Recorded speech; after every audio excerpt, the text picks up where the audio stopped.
Why is it such a massive deal that the Odyssey is shot on IMAX 70mm film? The Odyssey is the first feature film shot entirely with IMAX cameras on 70mm film, but what does that actually mean and what did it take to pull that off? Let's make this as easy as possible. IMAX 70mm is the largest and highest resolution format for film available. It has an expanded aspect ratio, which basically in the simplest terms means that we get to see more of the sea, sky, and landscape, all of the space surrounding the actors. So the image fills your entire field of vision and feels as close to physically being there as possible. But if it's so great, why is this the first time that a film has ever been shot on IMAX 70mm? That's because the technology literally was not possible without Christopher Nolan. Nolan has used IMAX cameras for films like The Dark Knight, Interstellar, Dunkirk, Tenet, Oppenheimer.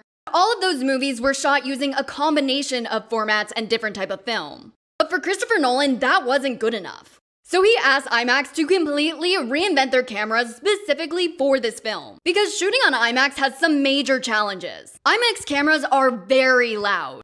Often that muffles the actor's dialogue. So to fix this, Nolan and IMAX created a special camera housing to reduce the noise. Matt Damon calls it the blimp. But it's a massive casing for the camera that weighs over 300 pounds once it's fully assembled. The blimp made the camera much quieter, but it also created another huge problem. The casing was so big, the actors could no longer directly look at each other while filming, or else their eye lines would have been blocked. So they created a mirror system to fix this. So instead of speaking face to face, the actors looked into mirrors positioned near the camera so their eye lines appeared natural on screen. That's still not the only challenge. Each magazine only lasts approximately 2.5 minutes, so they have to stop filming and reset the scene every 2 minutes. In total, they shot over 2 million feet of film across 91 days. That film then had to be shipped across the world and cut by hand.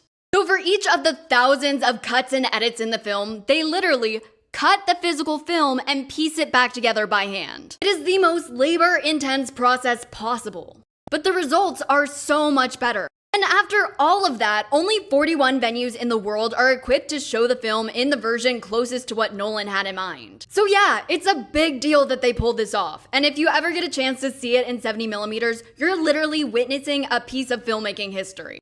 Why is it such a massive deal that the Odyssey is shot